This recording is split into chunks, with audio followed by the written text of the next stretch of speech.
Hi everyone, it's Mrs. Wine. Welcome back to art class. This week we will be looking at the art of Piet Mondrian, and this week this video is going to show you the directions for choice 1 if you are using crayons only for your artwork. So before we start, we need to make sure that you have all the materials you need.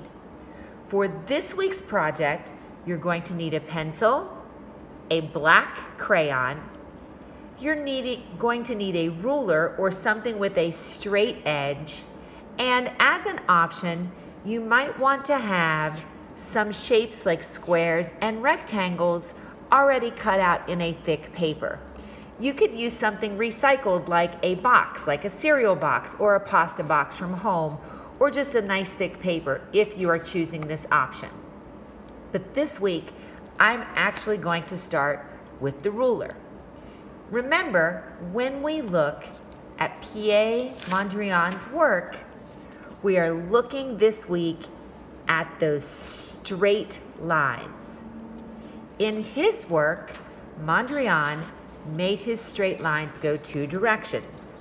Lines go horizontally or across the page, or lines go vertically or up and down the page. So every line we make, we want to make sure that it is horizontal or vertical. That is really easy to do with a ruler. I can line the very edge of the ruler up perfectly with the edge of my paper, and I can just draw a line. Now it's okay for some of the lines to go from the top of the paper to the bottom of the paper, or if I'm making that line horizontally, it's okay for some of those lines to go from one side all the way to the other side. But we don't want all of our lines to crisscross, because then it will end up looking like a checkerboard. Sometimes we just want the lines to go from one place to another. So here I just made the line go from the top to that line. And then I just want to continue filling in spaces with those lines. Sometimes I could make them close together. Sometimes I could make them far apart. I just want to make sure I get a good variety of lines on my paper.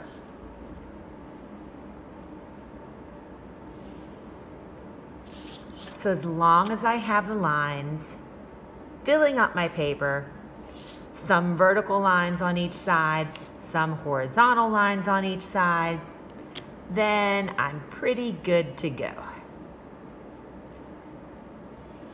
It's okay if I have some shapes that are big and some shapes that are a little bit smaller, because that also reminds me of the work that Mondrian did. Now, another option for this would be the option to use the squares and the rectangles with the heavyweight paper. So I'm going to get a different sheet of paper, and let's see how we could do that. I still want to make sure that when I'm placing these shapes on my paper, I'm lining them up straight so that the edges are horizontal and vertical. And then I just want to trace around my shapes. What I can do to make an interesting design is I can take those shapes and I can overlap them a little bit on the corners. That is what will create my small shapes. So I could just continue doing that, overlapping the shapes a little, moving them all throughout my page until my whole paper is full.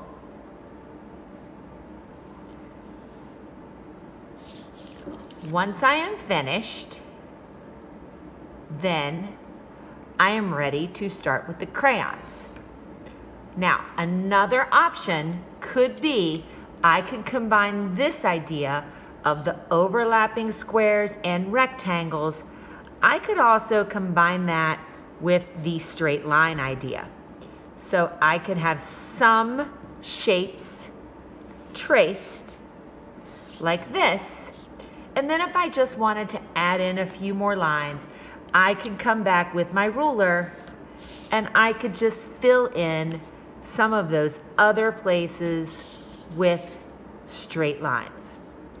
Remember, I don't want any shapes to be too big, so I could make sure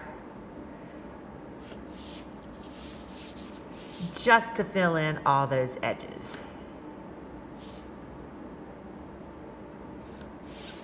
So now I think I'm about ready to start tracing with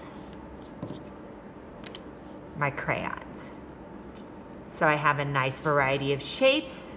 The shapes fill up the whole page. I'm ready to start tracing. And then that's easy.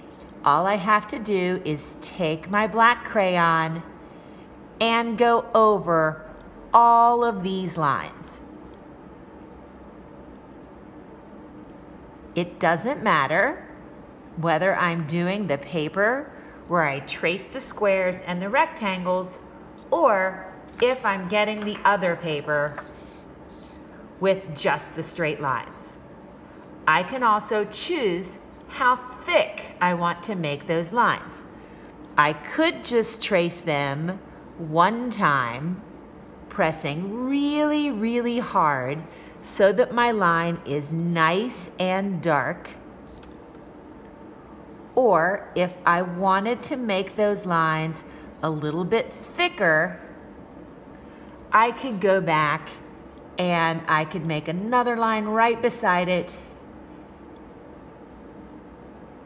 and kind of color those lines in so that they are nice and thick.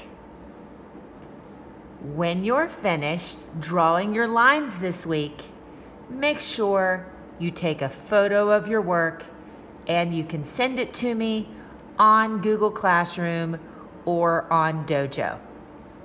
Hold on to this paper because next week we are going to add on with color. I hope you had a good time this week learning about the artist Mondrian. I cannot wait to see your work. And as always, keep on creating.